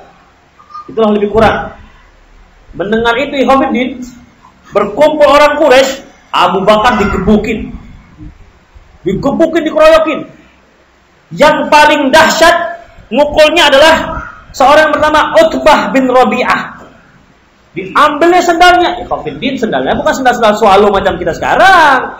Bukan sendal-sendal kaleng-kaleng gitu sekarang enggak. Ya, sendal dulu sendal kulit. Antum bayangkan sendal kulit tebal itu dipukulkan ke kepala gimana jadinya? Itu dia. Bukan tapak-tapak macam sekarang ini, ikhwatiddin. Dipukulkan, dia lebih kuat sampai berdarah-darah, sampai pingsan Abu Bakar. Akhirnya datang keluarga Abu Bakar, dibela. Karena orang dulu ikhwatiddin, walaupun beda agama, tapi kalau pembelaan keluarga tetap dibela. Abu Bakar diambil. Barang siapa yang berani-berani menyakiti Abu Bakar, begitu akhirnya mundur mereka. Dibawalah Abu Bakar ke rumahnya. Akhirnya dia diupayakanlah supaya Abu Bakar tuh siuman dari pingsan. Entah diapailah, apakah disiram air. Ketika beliau terbangun dari pingsan, apa katanya? Gimana Rasulullah? Gimana Rasulullah? Keluarganya tadi kan masih kafir. Pala jadinya. Kau ini bukan mikirkan dirimu, malah mikirkan si Rasul Muhammad itu. Pergi mereka. Ditinggal Abu Bakar. Kenapa? Begitu siuman yang dipikirkan, Rasulullah gimana? Muhammad gimana? Gimana nasibnya? Itulah para sahabat yang mereka pikirkan bukan dirinya tapi Rasulullah Sallallahu Alaihi Wasallam. Ini Utbah bin Rabi'ah. Mengapa dia sangat dendam kali dengan Rasulullah? Karena ceritanya dia itu diprediksi akan menjadi Rasul yang terakhir. Rabi'ah ini. Kan orang-orang ahlu kitab sudah punya ciri-ciri. Ciri-ciri Rasul terakhir itu begini. Dan itu ada pada Rabi'ah. Ada pada Utbah bin Rabi'ah. Sehingga dia merasa semua perbuatan baik ada pada dia. Ya, ciri-ciri seorang Rasul. Sehingga dia merasa sudah pastilah dia menjadi Rasul. Hanya saja prediksi yang tidak tepat masalah usia. Dia sudah 80. Itu meleset satu ciri. Jadi orang-orang ahlu kitab itu bukan nggak tahu ciri-ciri Rasulullah. Allah mengatakan ya'rifunahum kama ya'rifuna abna'ahum. Orang-orang Yahudi dan orang Nasrani, mereka itu tahu persis Muhammad itu Rasulullah. Seperti mereka tahu anak-anak mereka. Apa ada di antara kita yang nggak tahu anak-anaknya? Anak saya mana yang tadi ya? Memang mana? Tahu anakku ya? Kan nggak ada. Pasti kita tanda dengan anak-anak kita. Begitulah mereka tandanya Muhammad itu adalah Rasulullah. Nabi utusan yang disebut di dalam Injil dan dalam Taurat. Tahu sekali mereka. Jadi ikhwatiddin melesetlah. Ternyata masalah usia tidak. Kemudian muncullah berita bahwasanya Muhammad mengaku mendakwakan dia sebagai Rasulullah. Dan semua tanda-tanda yang disebutkan kitab dalam Taurat dan Injil ada pada Rasulullah SAW sampai usia. Namun Utbah bin Rabi'ah nggak mau mengakui. Banyak kawannya. Ente kenapa nggak mengakui? Kan ada ciri-ciri semua. Ente nggak ada yang ini. Bagaimana aku mau ngakui? Aku sudah kadung bilang ke emak-emak, maksudnya aku Rasul. Aku sudah kadung bilang ke emak-emak Taif, aku tuh Rasul loh. Begitu. Ternyata enggak. Makanya dia melawan Rasulullah SAW. Kenapa? Dengkinya. Karena dia tahu sekali bahwasanya Rasul itu ada Muhammad adalah Rasulullah Sallallahu Alaihi Wasallam. Dia ini yang mukul Abu Bakar dengan sendalnya. Dia yang paling kuat pukulannya. Kenapa? Melampiaskan dendamnya kepada Rasulullah Sallallahu Alaihi Wasallam. Abu Bakar itu ikhwatiddin kalau pergi waktu hijrah, beliau itu kalau pergi sini Rasulullah kadang ke kanan, kadang ke belakang, kadang kiri, kadang depan. Kenapa demikian? Muter-muter begitu. Apa nggak sopan dia? Bukan. Ketika dia ada sesuatu di sebelah kanan, dia akan ke kanan. Kenapa? Dia khawatir nanti ada apa-apa dari sebelah kanan. Ketika dia mencurigai ada dari sebelah kiri, dia sebelah kiri. Begitu. Jadi kalau terjadi apa-apa, dia dulu bukan Rasulullah. Ketika dia curiga ada di belakang, dia posisinya di belakang. Demikian seterusnya ikhwatiddin. Keliling dia. Nampak kekhawatiran terhadap keselamatan Rasulullah SAW. Itu di antaranya aja. Begitulah cintanya para sahabat terhadap Rasulullah SAW. Mereka tak ingin Rasulullah itu terkena jarum sedikit pun, ujung jarum, nggak pengen. Mereka tidak apa-apa terbunuh, asalkan Rasulullah jangan terluka. Seperti perang Uhud, ketika perang Uhud, itu kan kaum muslimin sudah kalah, lari ke bukit Uhud. Kemudian Rasulullah terpojok di sebuah lubang. Itu dipanah. Para sahabat sengaja melindungi Rasulullah, walaupun punggungnya dipanah oleh orang-orang musyrik. Nggak apa-apa, asalkan jangan Rasulullah SAW. Begitu ya, ya. Jadi kalau kita cinta kepada Rasulullah, lihat cintanya sahabat. Kita tuh belum ada apa-apanya. Jadi jangan sok-sok cinta, ya. Cintanya para sahabat. Kemudian contoh lain, yaitu Ali bin Abi Thalib. Beliau mengatakan ikhwatiddin, su'ila Ali bin Abi Thalib radhiyallahu anhu. Ali bin Abi Thalib bertanya, "Kaifa kana hubbukum li Rasulillah sallallahu?" Bagaimana kecintaan kalian dahulu kepada Rasulullah? Qala, dia mengatakan, "Kanu wallahi demi Allah ahabbu ilaina min amwalina." Demi Allah, Rasulullah itu lebih kami cintai ketimbang harta kami. Wa auladina, lebih kami cintai ketimbang anak-anak kami. Wa abaina, lebih kami cintai ketimbang ibu-ibu kami. Wa ayah-ayah kami. Wa ummahatina, lebih kami cintai ketimbang ibu-ibu kami. Wa minal ma'il baridil al-dham'a, dan bahkan lebih kami cintai ketimbang air dingin di saat kami sedang kehausan. Itu ikhwatiddin. Bayangkan kalau kita haus itu kepingin minum. Haus sekali, tentu kepingin minum. Tapi kalau ada di situ Rasulullah SAW, lebih dahulu Rasulullah SAW. Begitulah para sahabat ikhwatiddin. Ali bin Abi Thalib.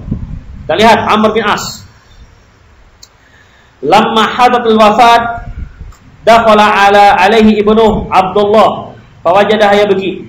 Ketika Amr bin As ini mau wafat, datang anaknya Abdullah bin Amr bin As. Dilihatnya ayahnya sedang menangis. Kata anaknya, "Ya abata, ama basyaraka Rasulullah bikada wa kada?" Ya wahai ayahanda, kenapa Anda nangis? Bukankah Rasulullah sudah mengabarkan Anda begini dan begitu? Ini termasuk Anda itu termasuk yang masuk surga dan seterusnya. Kenapa harus nangis? Fa aqbala wa biwajhihi, maka dia pun melihat anaknya Abdullah bin Amr bin As. Inni kuntu ala atbaqi salat. Ketahuilah wahai ananda, aku itu ketika aku hidup, aku melalui tiga marhalah. Tiga marhalah ini, tiga kondisi terhadap Rasulullah sallallahu alaihi wasallam. Yang pertama, ra'aituni ma ahadun ashaddu bughdan min Rasulullah ini. Pertama, yaitu kondisiku, tidak ada orang yang paling aku benci melebihi kebencianku kepada Rasulullah SAW, kepada Muhammad. Jadi ini pertama, bencinya dia kepada Rasul luar biasa. Seperti Umar bin Khattab, benci sekali dengan Muhammad. Ketika dia lihat orang-orang Quraisy sudah terpecah belah, karena sebagian masuk Islam, sebagian lagi masih mempertahankan, sebagian lagi harus menyiksa orang-orang Quraisy sebagian yang lain. Benci sekali, ini gara-gara si Muhammad ini. Gara-gara Muhammad. Umar itu kalau sudah bawa pedang, pasti ada yang terbunuh. Itu ikhwatiddin. Tapi pedangnya bukan kaleng-kaleng. Kalau sudah bawa pedang, ini pasti ada yang terbunuh. Makanya Umar keluar rumah, ambil pedang. Masuk rumah, ambil pedang. Keluar, bawa pedang.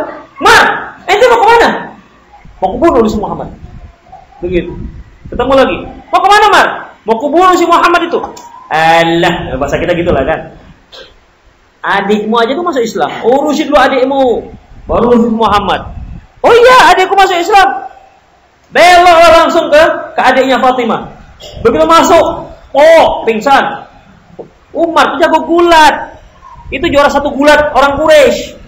Khalid bin Walid aja nggak sanggup lawan Umar, 30 gulat. Kalah dia. Udah. Kemudian nengok si adik ini dipukul Umar berdarah. Datanglah suaminya mana tega? Suami Zaid, dibelanya, diangkat orang, pandai. Begitu. Mungkin kalau bahasa kita gitu. Umar orang kuat. Bukan begitu, didodoin. Ente macam-macam masuk Islam. Begitulah kalau bahasa kita. Jangan membayang, ente, begitu ya. Itulah bahasa kita. Kemudian dia lihat ada tulisan mushaf selembar. Apa itu? Kata Zaid, tidak boleh. Kamu masih kafir. Apa itu? Minta. Disitulah ikhwatiddin Umar membaca ayat. Apa ayatnya? Toha. Ma anzalna 'alaikal Qur'ana litashqa illa tadhkiratan liman yakhsha tanzilan mimman khalaqal arda was samawati al-'ula ar-rahmanu 'ala istawa dan seterusnya. Begitu membaca gemetar Umar, kemudian minta ditemukan dengan Rasulullah. Ya yang lain takutlah kan. Ini Umar ngapain Rasulullah? Jangan-jangan dibacanya pula Rasulullah. Dibawalah ke Darul Arqam. Kemudian ngetuk, siapa luar? Umar. Geger di dalam. Umar datang. Waktu itu ada Hamzah. Hamzah ini kan ikhwatiddin terkenal dengan pemburu singa, bukan pemburu ulat. Bukan pemburu belut. Ya, pemburu singa, saking hebatnya berburu. Udah, biar aku menghadapi. Begitu datang Umar cekek dengan Hamzah. Mau ngapain nanti? Udah kira-kira. Aku mau ketemu dengan Rasulullah. Dan dia masuk Islam. Begitu ikhwatiddin. Ya. Jadi kata Amr bin As, posisi ini waktu itu tidak ada orang yang paling kubenci melebihi Rasulullah SAW. Kemudian setelah aku wala ahabbu ilayya an akuna qad istamkantu minhu faqalatuhu. Seandainya aku punya kesempatan, ku bunuh dia. Itu dia. Dia cari kesempatan untuk bunuh Rasulullah SAW. Walau mutu ala tilkal hal kuntu min ahli nar. Seandainya aku mati pada saat seperti itu, pastilah aku termasuk penduduk neraka. Falamma ja'ala Allah al-Islam fi qalbi adaitu Nabi sallallahu. Ketika Islam masuk ke hatiku, aku pun mendatangi Rasulullah SAW. Saya nggak usah baca Arabnya lah ya. Kemudian, ya Muhammad, ya Rasulullah, bentangkan tanganmu, aku mau berbaiat. Ketika Rasulullah mau baiat, Ammar bin As malah menarik. Kenapa ini ente Umar? Tadi kata mau baiat. Setelah aku bentangkan tanganku, kamu malah narik tanganmu. Uridu an ashtarik, aku ingin Anda itu memberi syarat. Apa syaratnya? Syaratnya Allah mengampuni semua dosaku. Apa kata Rasulullah? Ya Ammar, bukankah Islam itu menghapuskan semua dosa sebelumnya? Bukankah haji itu menghapuskan dosa sebelumnya? Maka Ammar bin As pun masuk Islam. Udah muncul masuk rasa cinta. Yang terakhir ikhwatiddin rahimanallahu wa iyyakum, semakin dalam cintanya. Wala ajallu fi aini minhu mimma kuntu utiqu an amla aini minhu ijlalan lahu. Yang terakhir ikhwatiddin, sampai aku enggak sanggup melihat wajah Rasulullah. Bukan karena apa-apa, saking aku sangat menghormati dan mengagungkan Rasulullah. Teman-teman sekarang kan masih bisa melihat saya kan? Kenapa? Ya karena bisa-bisa aja. Ya. Ini sampai ketika Rasulullah bicara, enggak sanggup dia lihat wajahnya Rasulullah. Saking dia harus gimana itu? Jadi bukan hanya sekedar cinta, tapi pengagungan. Enggak sanggup. Kemudian dia katakan, "Walau su'iltu an asifau ma utik." Seandainya aku ditanya, gimana wajah Rasulullah? Enggak sanggup aku. Kenapa? Enggak pernah aku melihat menantang wajah Rasulullah. Begitulah kecintaannya para sahabat terhadap Rasulullah. Baik, kemudian kita masuk Mu'ad bin Jamuh dan Mu'ad bin Afra. Mu'ad bin Jamuh dan Mu'ad bin Afra ini ikhwatiddin, ketika perang Badar, mereka ini masih anak muda nih, anak remaja. Mu'ad bin Jamuh dan Mu'ad bin Afra. Mereka berdua berdiri dekat Abdurrahman bin Auf. Mereka tanya, "Ya Ammi, mana yang namanya Abu Jahal?" Gitu dia. Mana yang namanya Abu Jahal? Emang kenapa? Kami dengar dia itu suka mencaci maki Rasulullah ya. Suka menyakiti Rasulullah. Mana orangnya? Tadi perang Badar nih. Kan Abu Jahal ikut. Kata Abdurrahman bin Auf tuh orang itu. Tuh. Ya. Begitu tahu langsung cicing lari. Bukan lari, arti mengejar Abu Jahal. Ya, mengejar Abu Jahal dan langsung mereka bunuh berdua. Sampai enggak diketahui siapa yang lebih dahulu menikamnya.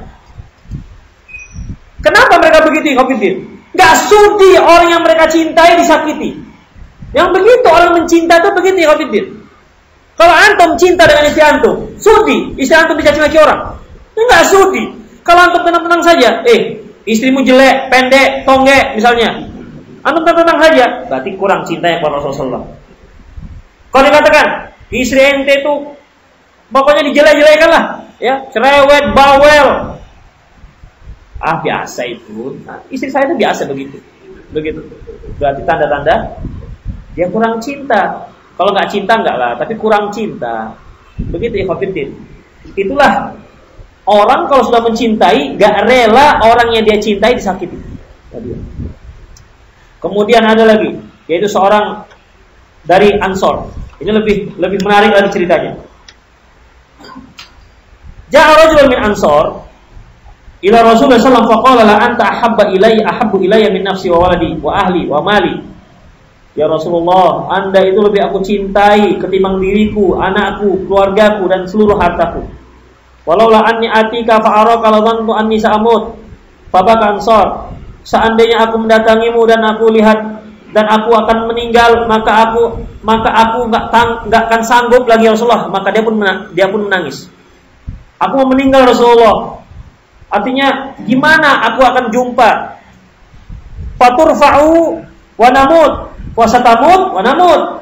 Ya, Anda akan meninggal, aku juga meninggal. Masalahnya sekarang adalah faturfa ma nabiyyin. Anda bersama para nabi. Wa nahnu idza dakhalna jannah kunna dunat. Sementara kalau kami masuk surga, ya enggak sama kita. Anda di atas, kami mau ke tempat lain. Kapan lagi kita berjumpa? Begitu ya Khafidin. Jadi enggak rela kematian itu memisahkan mereka. Begitu. Jadi ini yang ditangisi sahabat. Bukan nggak masuk surga, tapi kalau masuk surga nggak selevel kita. Kapan lagi kita mau ketemu? Begitulah para sahabat Ikhwanuddin. Sampai akhirnya Ikhwanuddin turunlah ayat wa may yuti'illaha war rasul fa ulaika ma'al ladzina an'ama Allahu 'alaihim minan nabiyyin wasiddiqin wasyuhada wassalihin wa hasuna ulaika rafiqa. Barang siapa yang mentaati Allah, Rasulnya dan maka mereka bersama orang-orang yang mendapat nikmat dari Allah dari kalangan para nabi, para siddiq dan para syuhada serta orang soleh. Sungguh inilah pertemanan yang terbaik. Itulah ikhwatiddin rahimani Allah wa iyyakum. Kemudian ada lagi yang lebih menyedihkan, yaitu kisah Bilal. Kisah Bilal. Gimana kisah Bilal ikhwatiddin?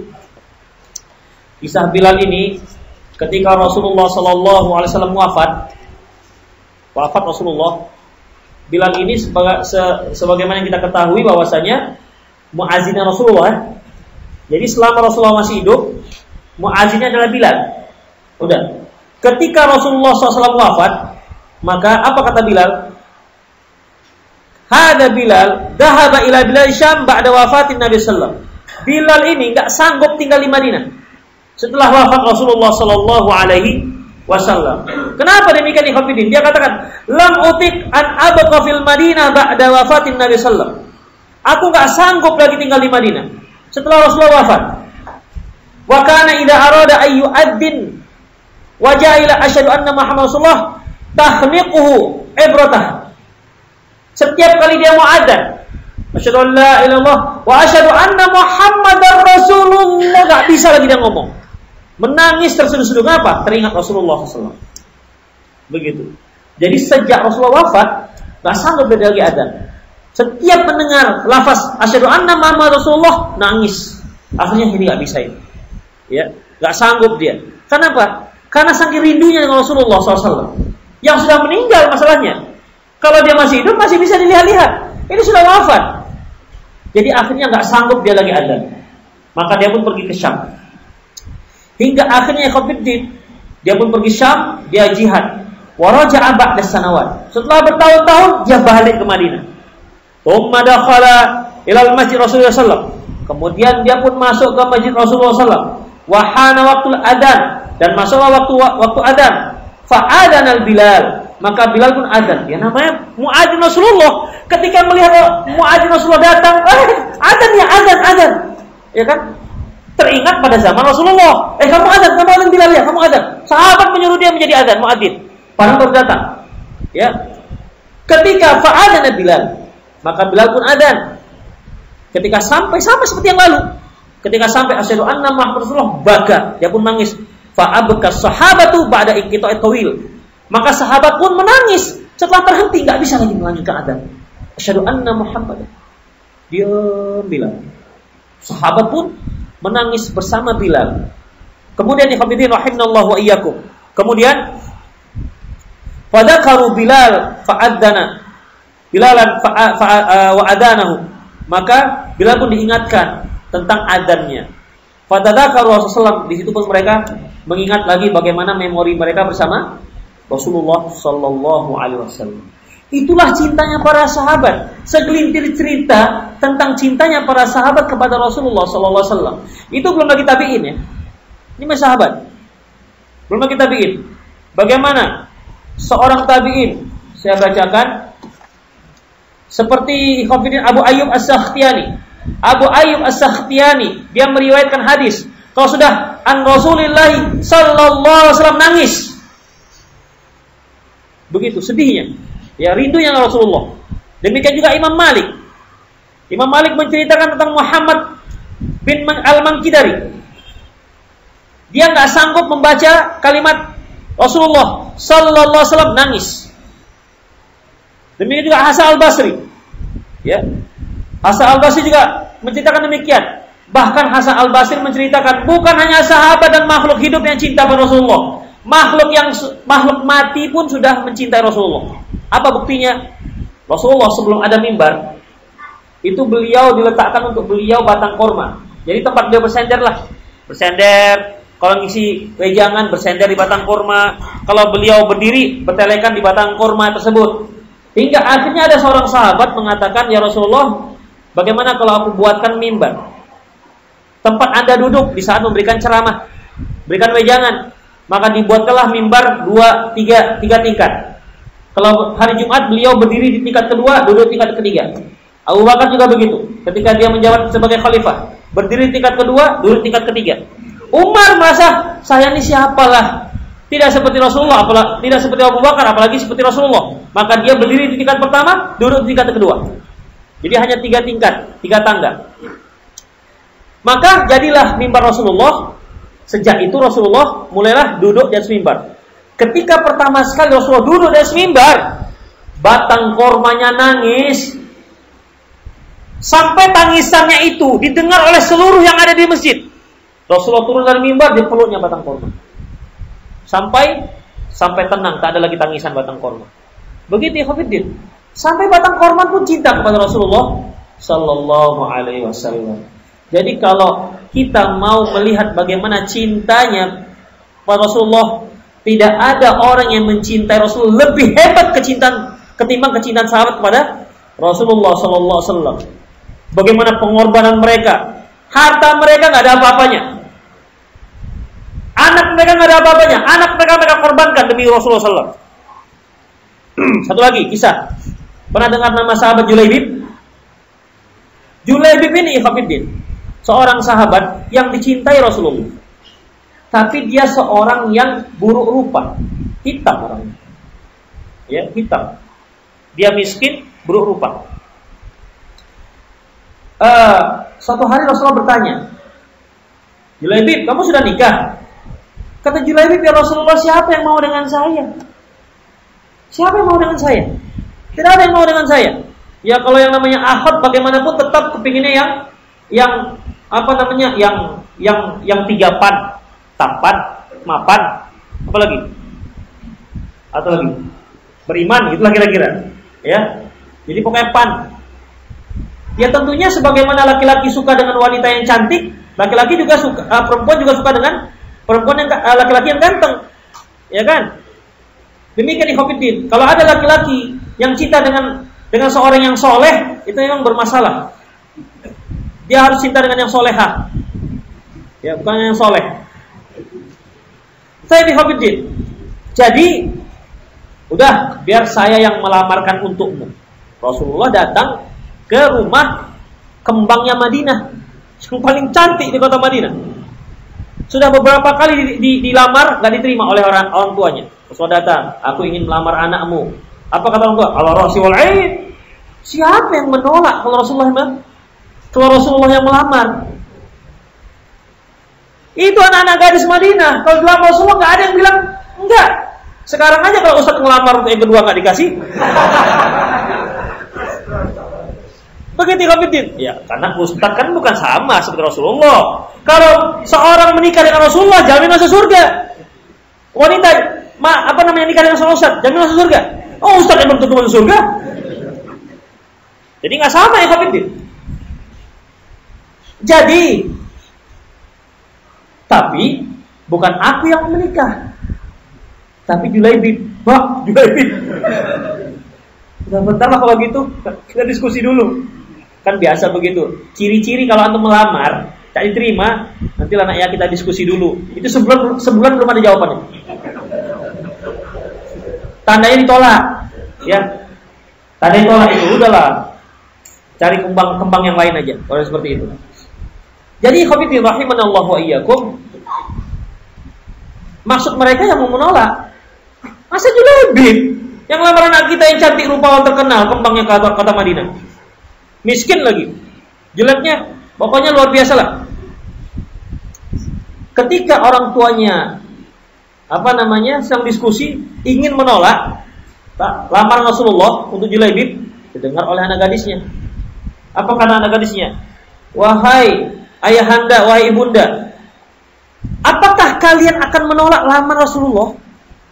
Itu Rasulullah yang mau melamarkan. Demi Allah, terima lamar Rasulullah. Begitu ya Hafidin. Ya, makanya kalau ada yang ngelamar pakai jasa ustadz, itu ada kemungkinan.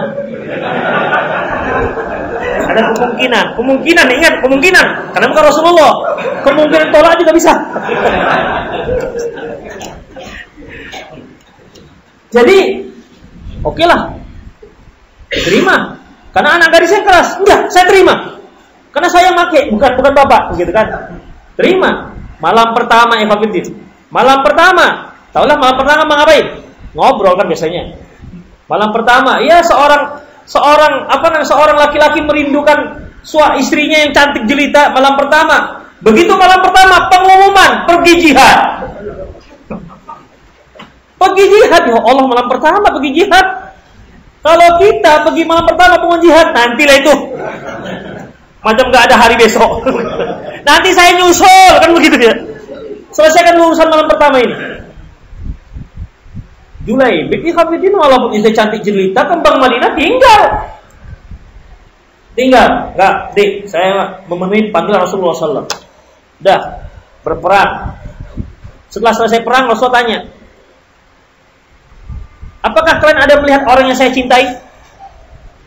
Sahabat mengatakan, siapa yang Anda cintai? Julaibib. Cari-cari, ternyata Julaibib terbunuh. Di sekitarnya ada beberapa orang kafir yang telah terbunuh. Lantas Rasulullah menangis. Rasulullah mengangkat mayatnya Julaibib yang menyelenggarakannya dan memasukkan ke dalam liang lahat. Sehingga seluruh para sahabat iri. Wahai seandainya akulah itu jenazah Julaibib. Itu Ikhwanuddin. Itu cintanya. Jadi pengantin baru tidak ada masalah bagi mereka. Kalau sudah dipanggil Rasulullah, ya ayyuhalladzina amanu istajibu lillahi wa rasul idza da'akum lima yuhyikum. Kalau sudah Rasulullah manggil, semua tinggal. Ya, semua tinggal. Kita ya, hayya 'alas shalah, seketek lagi. Nah, itu kita. Ya, kita pula mau sok-sok lebih cinta kepada Rasulullah ketimbang sahabat. Itulah Ikhwanuddin. Kalau mau kita kumpulkan ceritanya terlalu banyak. Terkadang kita membacanya, betul nggak ceritanya ini? Begitu. Kenapa? Seringnya itu di luar masuk luar akal kita. Kok sampai seperti ini cintanya? Tapi ya memang kenyataannya begitu. Ya, memang kenyataannya begitu. Baik. Nah, ini yang terpenting. Lantas, bagaimana cara kita mencintai Rasulullah? Nah, itu dia. Beda waktu atau tahun depan kita sambung. Tahun depan yang kita sambung ya. Banyak lagi nih. Kalau nggak bersambung nggak seru dia, ya kan? Aduh, gimana ya? Gimana Bu? Kita lanjutkan Bu? Nggak usah ya? Capek Ibu kan dengarnya kan? Gimana Pak? Cukup lah ya. Berat kali. Kan dari pagi masalahnya. 1, 2, 3, banyak lagi. Udah lah ya, sambung tahun depan ya Pak ya. Ya, sambung tahun depan kan. Jam 11 nggak apa-apa pulang? Ya udah, lanjutkan aja sedikit aja ya. Kita singkat-singkat aja lah. Bagaimana cara mencintai Rasulullah? Ini terpenting untuk kita. Kalau sahabat udahlah, nggak usah. Angkat tanganlah kita. Kalau cintanya apa sahabat kepada Rasulullah, angkat tanganlah kita.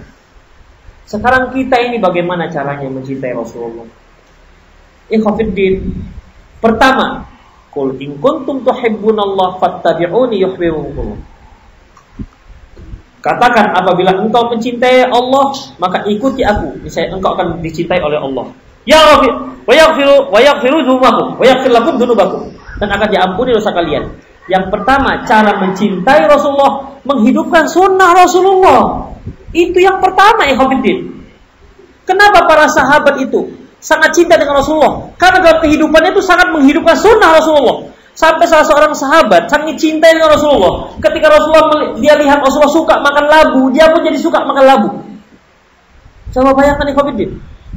Sampai seleranya pun berubah langsung, seperti selera Rasulullah SAW. Padahal masalah kesukaan itu kan masalah privasi masing-masing. Misalnya, antum melihat saya suka makan jengkol misalnya, bisa tiba-tiba antum suka, Ustaz suka makan jengkol, awak suka juga lah. Kan enggak juga, tak bisa selera itu langsung berubah. Kecuali kalau durian, Ustaz suka durian, awak suka juga lah. Memang semua orang suka durian. Ini bukan nyindir ya, enggak ada pemilik durian. Nanti dikira panitia nyindir pula enggak ada di sana. Itu contoh. Hanya contoh barang. Contoh aja. Nanti merasa pula kan panitia.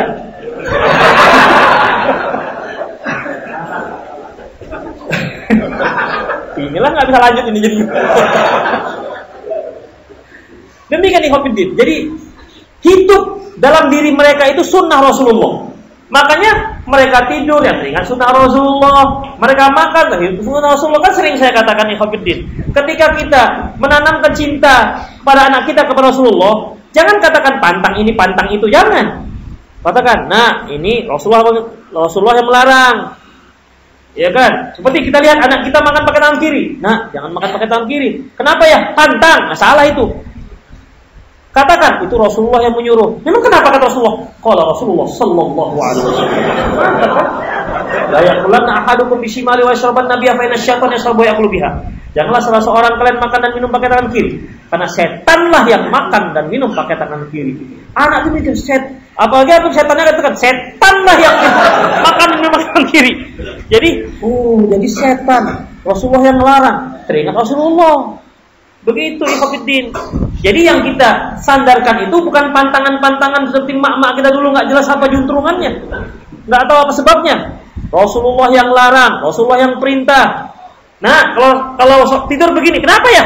Karena Rasulullah perintahkan begini, sunnahnya beliau begini. Begitu ikhwatiddin. Tentunya kalau seperti ini bapaknya duluan lah dengan mamanya yang melaksanakannya. Jangan nak makan pakai tangan kanan. Kenapa? Karena Rasulullah suruh. Bapak kan dah tua, nggak bisa begitu, ya. Kalau bapak masih sudah tua, aku kan masih muda. Akhirnya bertentangan, nggak bisa hidup. Orang tuanya yang menghidupkan sunnah beliau dalam dirinya dan keluarganya. Yang kedua, ikhwatiddin, cara mencintai Rasulullah, memperbanyak salawat. Ya, jangan dikira orang salafi anti salawat. Ya, ikhwatiddin, coba perhatikan. Para ulama-ulama salaf terdahulu selalu kalau disebutkan an Rasulillahi sallallahu alaihi wasallam. Mana ada yang an Nabi sau? Kan enggak ada kan? Enggak ada kan sau? Mana ada? Lengkap. Tengok dalam hadis sallallahu alaihi wasallam. Kalau orang Arab sad lam ain. Salat. Itu dia. Kalau Indonesia sau. Dan Nabi sau. Begitu. Padahal para ulama kita mengajarkan dari dulu lengkap sallallahu alaihi wasallam. Makanya beliau pernah mengatakan bahwasanya orang yang bakhil kalau aku disebutkan namun tidak mereka menyebutkan sallallahu alaihi wasallam. Jadi memperbanyak salawat apalagi hari hari Jumat perbanyak salawat kepada Rasulullah SAW. Salawat yang syar'i ya, bukan salawat-salawat yang lain-lain, yang aneh-aneh. Salawat yang diajarkan Rasulullah Sallallahu Alaihi Wasallam. Kemudian apa lagi Khafiddin? Yaitu mahabbatul kitab alladzi unzila alaihi. Cinta dengan kitab yang diturunkan kepada beliau. Si mencintai kitab pertama dengan tandanya bagaimana? Rajin membacanya. Kita Khafiddin membaca Al-Quran masih 10 menit kunang-kunang mata kita. Merah, asik. Kacamata dilap. Kan bukan kacamatanya, memang matanya kunang-kunang. Satu halaman sudah mulai bawaannya mulai mengantuk aja bawaannya. Tapi coba baca WhatsApp. Keluar tuh mata 3 giga satu malam habis. Masya Allah. Makanya ketika seorang ulama ditanya gimana sebenarnya orang dahulu dengan Al-Quran, seperti kalian sekarang dengan HP. Begitulah. Kita kan sangat dengan HP ini. Bahkan lampu merah masih ada, tinggal 5 lagi.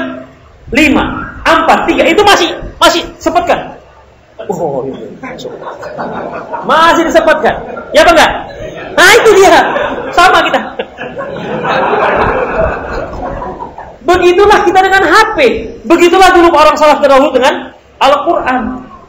Sangat gandum membacanya. Ya. Kalau bisa lagi nunggu baca Quran. Begitu. Ya. Tapi jangan riya, jangan ujub. Begitu orang nunggu bus baca Quran. Awak yang paling soleh sih. Ya. Rusak kawan. Udah nggak bisa itu. Kita untuk ibadah. Tapi cocoknya dengan HP Khafiddin supaya orang nggak tahu, ya orang nggak tahu. Seperti begini, kajian gini. Ada yang ibu-ibu, para pemuda-pemudi, dia main HP. Ibu-ibu yang sudah tuir nggak tahu, cemana anak ini nggak sopan. Masa lagi pengajian ustadz mereka main HP? Sekarang orang nyatat pakai HP, gitu kan? Sekarang nyatat di HP. Demikian. Oma-oma di Medan itu nyatat pakai HP sekarang, ya. Nggak ada lagi pakai catatan, nggak ada pakai pulpen. Karena pulpen tuh nggak menyatat sekarang. Demikian nih Khafiddin pakai HP, begitu. Kecuali kalau pakai HP, itu lagi chattingan kalau begitu. Itu tanda chattingan. Itu yang Khafiddin. Jadi tanda cinta kita kepada Al-Quran yaitu diantaranya dengan sering membaca Al-Quranul Karim. Kemudian Khafiddin. Selanjutnya yaitu bekas daripada kecintaan itu yaitu taat kepada Rasulullah Sallallahu Alaihi Wasallam. Yang terakhir, mencintai Rasulullah itu jangan menganggap remeh dengan kecintaan dan juga jangan berlebihan. Bahasa Arabnya bainal hulu wal jafa. Antara hulu berlebihan wal jafa, anggap remeh. Anggap remeh ini apa ya Khafiddin? Gak peduli. Itu ada belajar sunnah. Alah, itu aja itu. Yuk kita ngaji. Gak tahu aku itu. Jadi menganggap remeh dengan agama yang dibawa Rasulullah SAW. Ya. Ada lagi, yuk kita ngaji. Sudah sering aku ngaji. Semakin aku ngaji, semakin banyak yang haram jadinya. Semakin susah aku hidup. Akhirnya ini boleh, ini nggak boleh, ini nggak boleh, ini riba, ini haram. Terus apa lagi yang tersisa yang selain yang haram? Padahal yang halal lebih banyak dibandingkan yang haram, ya kan? Tapi setan itu membuat dia menjadi picik. Coba ya Khafiddin, yang halal banyak sekali, malah bingung kita kalau mengatakan yang haram itu yang mana. Satu-satu mikir dulu. Tapi kalau yang halal, masya Allah, pergi saja kita ke setelan ibu-ibu yang jual kue, halal semua itu, tahu isi, bakwan, lemper, apalagi kue dadar, puding, halal semua. Coba yang haram, tua, misalnya. Terus apa lagi? Tambulnya monyet, apa lagi? Begitu. Jadi lebih banyak yang halal ya Khafiddin, ya.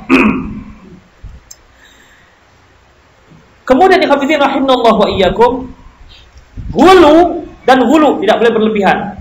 Ini yang sebut Rasulullah SAW, la tatruni kama atatin nasara Isa bin Maryam. Janganlah kalian berlebihan menyanjungku sebagaimana Isa ibnu Maryam berlebihan menyanjung, sebagaimana orang Nasrani berlebihan dalam menyanjung Nabi Isa alaihissalam. Karena mereka angkat saking cintanya kepada Nabi Isa, diangkat sampai menjadi anak Tuhan. Rasulullah katakan jangan. Aku adalah hambanya Allah dan Rasulnya. Orang Yahudi mengatakan Isa itu anak haram, anak hasil zina, orang gak ada bapaknya. Orang Yahudi terlalu meremehkan, orang Nasrani terlalu meninggikan. Kita nggak boleh meniru baik Yahudi maupun Nasrani. Kita pertengahan. Rasulullah harus kita hormati, harus kita cintai, tapi tidak boleh menaikkan derajatnya sampai pada derajat Tuhan. Yang terakhir ikhwatiddin, yaitu asbabul jalibah limahabbatin Nabi sallallahu alaihi wasallam. Sebab-sebab yang bisa menumbuhkan kecintaan Nabi sallallahu alaihi wasallam. Pokoknya kita habiskanlah ini. Yang pertama, kita harus mengagungkan kecintaan kita kepada Allah Subhanahu wa taala.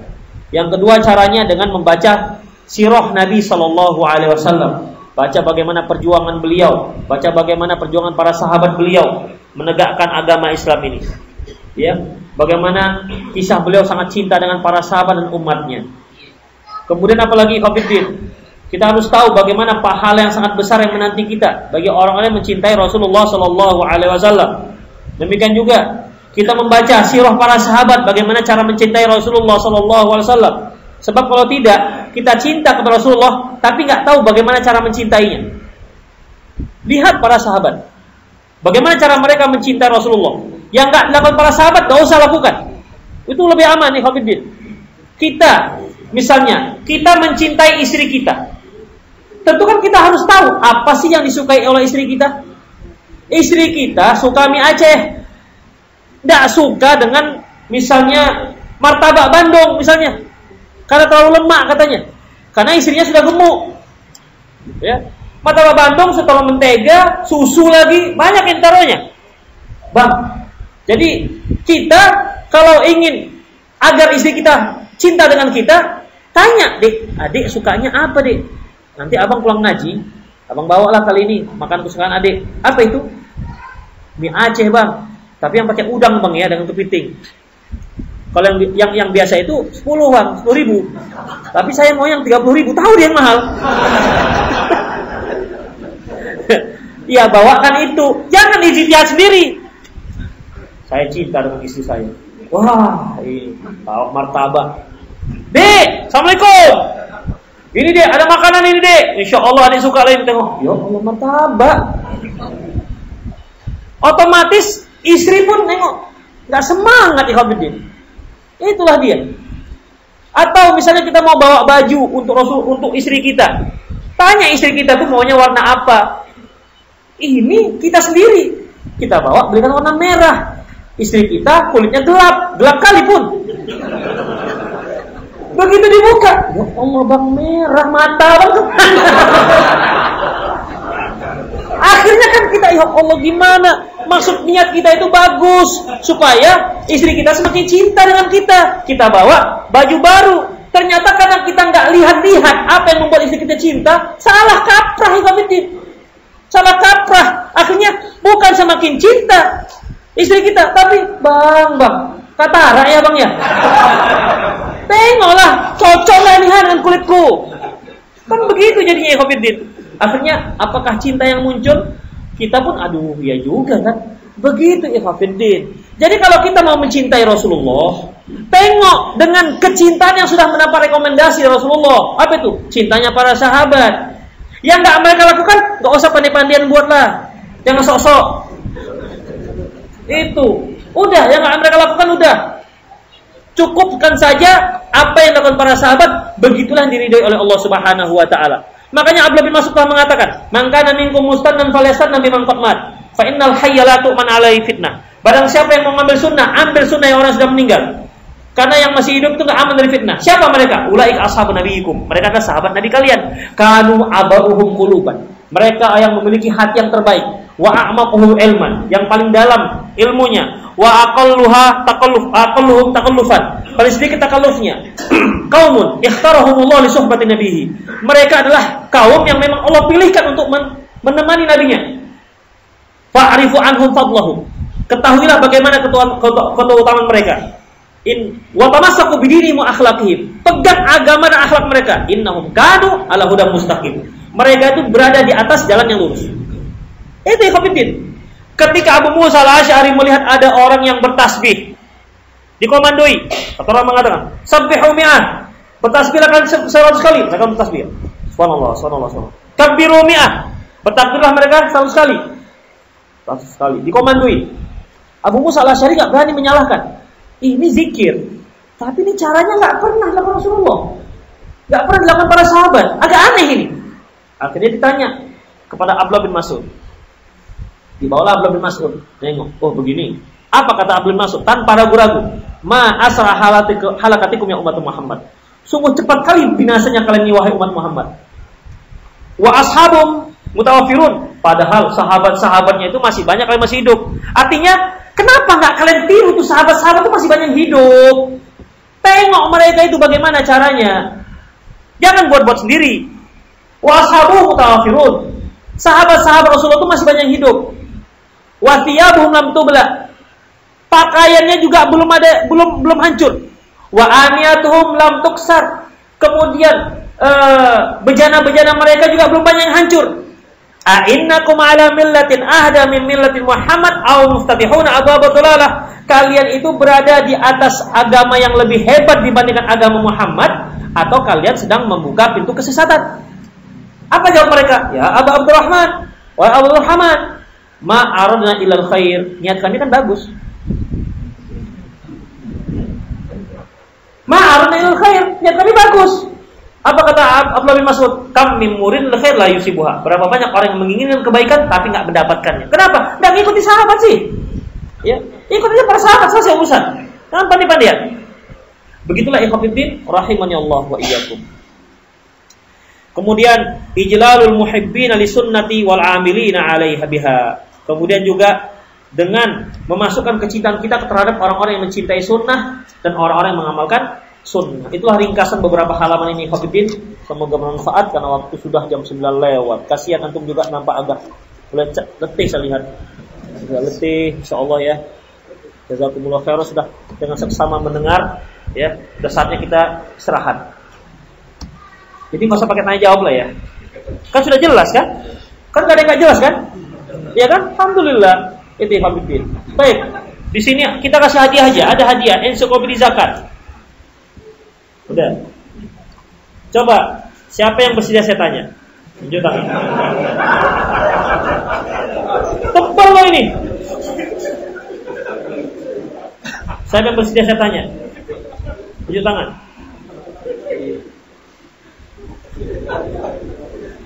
Ibu juga boleh bu. Ibu tunjuk tangan bu. Apa bu? Kok pada bacul ini? Kan belum tahu jawabnya, kan nggak apa-apa kalau salah kan? Kan nggak saya setrap duduk di masuk paret sana? Kan nggak kan? Nggak ada hukumannya, tenang aja. Mana yang mau menjawab? Nggak ada. Masya Allah, nggak jadilah kalau begitu dibagi nih. Ayo, satu orang aja. Pertanyaannya berikutnya. Kakek mau jawab kek? Mau? Pertanyaan saya, ya? Mau jawab pertanyaan saya? Ada hadiahnya. Salah nggak apa-apa? Hah? Bersedia nggak saya tanya? Saya mau tanya kakek. Kalau betul jawabannya, saya kasih ini hadiahnya. Bersedia nggak?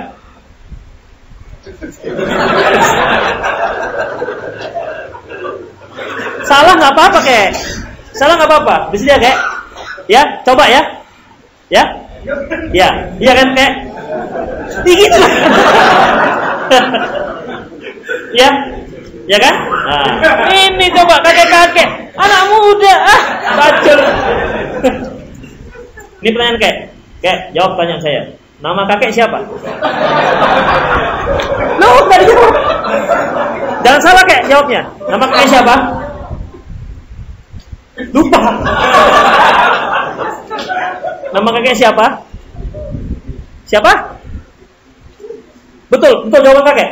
Betul, masya Allah kasih kita.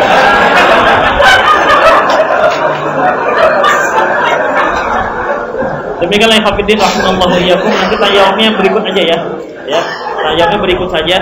Demikian, lebih kurang maaf. Aku qouli hadza wa astaghfirullah li wa lakum wa lisal muslimin innahu ghafurur rahim. Subhanakallahumma wa bihamdik asyhadu an la ilaha illa anta astaghfiruka wa atubu ilaik. Wa akhiru da'wana alhamdulillahi rabbil alamin. Assalamualaikum warahmatullahi wabarakatuh.